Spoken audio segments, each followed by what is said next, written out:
দর্শক এই মুহূর্তে আছি সোহরাওয়ার্দী উদ্যানের পাশে। আপনারা দেখতে পাচ্ছেন আজকে ইসলামী যুব আন্দোলনের যে সমাবেশ বা কনভেনশন সেটিকে ঘিরে কিন্তু আমরা দেখতে পাচ্ছি ঢাকার বিভিন্ন জায়গা থেকে ইসলামী যুব আন্দোলনের নেতাকর্মীরা এখানে আসা শুরু করেছেন। এর পাশাপাশি ঢাকার বাহিরেও বিভিন্ন জেলা থেকে কিন্তু ইসলামী যুব আন্দোলনের সর্বস্তরের নেতাকর্মীরা কিন্তু এই সোহরাওয়ার্দী উদ্যানের দিকে আসছেন।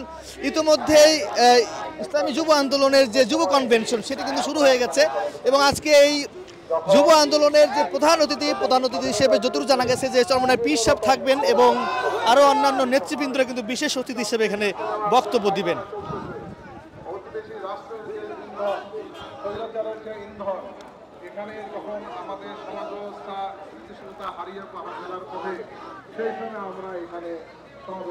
আমরা দেখতে পাচ্ছি রাজশাহী জেলা থেকে ইসলামী যুব আন্দোলনের একটি মিছিল ইতিমধ্যেই ঐতিহাসিক সোহরাওয়ার্দী উদ্যানের যে ইসলামী যুব আন্দোলন বা যে সমাবেশ সেই সমাবেশস্থলের দিকে তারা একটি মিছিল নিয়ে কিন্তু যাচ্ছে, সেটি আপনাদেরকে এই ভিডিওর মাধ্যমে দেখানোর চেষ্টা করছিলাম।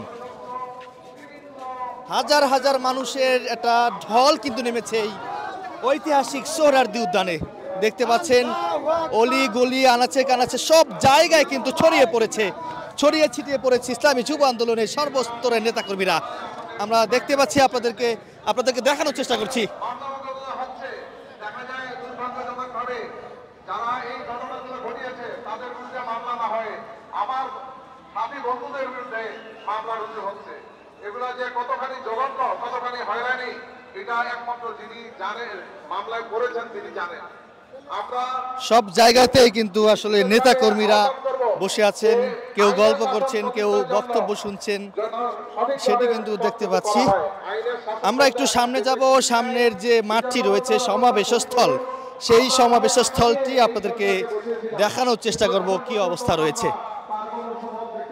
দর্শক কমেন্টে জানাবেন আজকে এই ইসলামী যুব আন্দোলনের যে কনভেনশন বা সমাবেশ এটি আপনারা কিভাবে দেখছেন কমেন্টে জানাতে পারেন।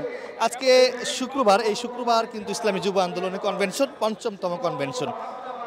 এই কনভেনশন ঘিরে আমরা দেখতে পাচ্ছি হাজার হাজার নেতাকর্মীরা বিভিন্ন জেলা থেকে কিন্তু তারা এখানে আসেন। খুলনা, বরিশাল, রাজশাহী বিভিন্ন জেলা থেকে কিন্তু তারা এখানে এসেছেন।